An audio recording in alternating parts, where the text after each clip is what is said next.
Jésus s'est retiré pour prendre de grandes décisions. Parce que la Bible dit dans Ésaïe 30, verset 15, c'est dans le calme et la confiance que sera votre force. La force de l'homme, c'est dans le calme et la confiance en son Dieu. Ta force là, tu ne vas pas la voir dans parole de nuit à nuit. Et leur parole là, ça décourage. Et leur parole là, ça blesse. Et leur parole là, ça tue. Mais la parole de Jésus, ça guérit. Qu'est-ce que Jésus dit à nos sujets? Qu'est-ce que le Seigneur t'a donné comme appel, comme don? C'est ça qu'il faut faire. Nous pouvons avancer en 2020. Marchons selon Dieu.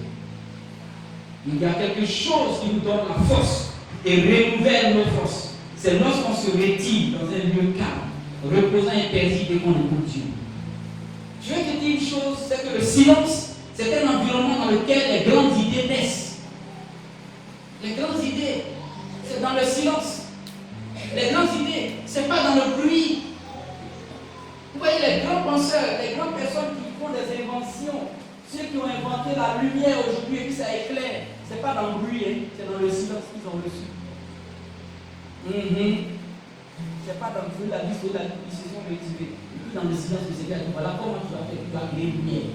Voilà comment tu vas faire, tu vas créer la voiture. Voilà comment tu vas faire, tu vas créer ceci. Celui qui est un créateur, un fondateur de quelque chose, ce n'est pas dans le bruit des gens. Avant d'être apôtre du Seigneur, avant que Dieu m'envoie ici, pour le bâtir ici, là, je n'ai pas écouté quelqu'un. Les gens même que j'ai dit, venez, on va aller voir, ils m'ont découragé. Toi, c'est dans ma fond, là, tu veux faire l'église. La première fois, il a été accompagné par un pasteur. On est venu ici, il a vu le coin. Ça, c'est pas possible.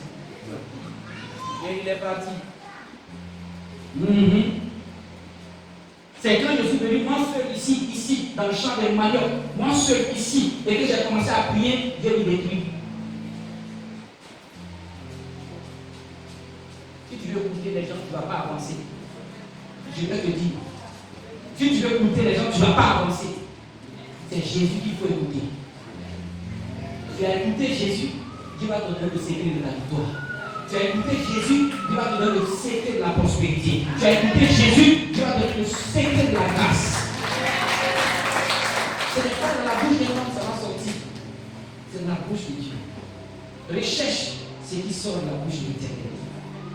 Dans le silence, cet environnement est propice pour recevoir de bonnes idées.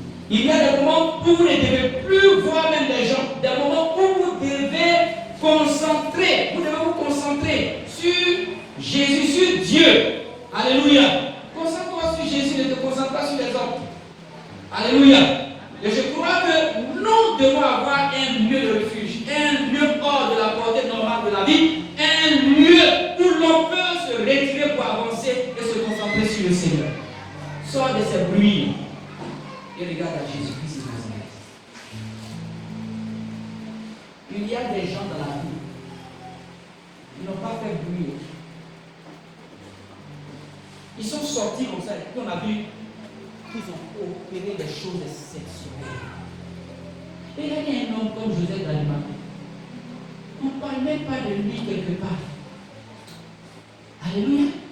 Mais quand Jésus est mort, Jésus était sur la croix. On ne sait pas d'où il est sorti. Voici que c'est Joseph d'Arimathée qui est sorti comme ça et qui allait réclamer le corps de Jésus pour aller mettre le corps de Jésus là dans un tombeau à la dimension de ce Jésus-Christ de Nazareth. Ah oui. Parfois, quand tu te retires, tu poses des actions importantes pour ton Dieu. Je ne parle pas de retrait où tu tournes le dos à l'église, tu dis, bon, là-bas, là, c'est l'église, ça va, je suis dedans, là, ici. Non, non, ça, c'est pas retrait comme ça. Non, je ne vais plus à l'église parce qu'on dit, moi, je suis pas ça. Mais c'est le retrait où tu sors de leur bouche, là. Sors de la bouche, de sors de la bouche, de lui, il a fait ça, lui, a fait ça, lui, a fait ça. Sortons de ça et regardons à Jésus. Tu as un appel, tu as un service à rendre pour le Seigneur. Que l'Esprit de Dieu nous aide. Que la grâce de Dieu soit sur notre vie. Soyons occupés. Si on est occupé,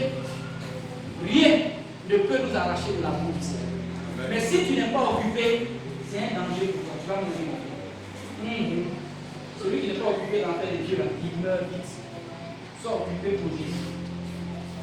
Une occupation, ce n'est pas toi qui donnes des responsabilités, non. Tu n'as pas besoin d'avoir des responsabilités. Toi-même, tu sais ce que Dieu a appelé à faire. C'est ça qu'il faut faire, quel que soit l'endroit où tu es. Si tu fais ça bien, le Seigneur sera avec toi. Que Dieu nous aide à faire ce que Dieu nous a appelé à faire. C'est ça. C'est ça que Dieu attend dans le ciel. C'est ça que, avant de mourir, c'est ça que doit te permettre d'être serré. Si tu as fait, tu seras prêt pour la mort.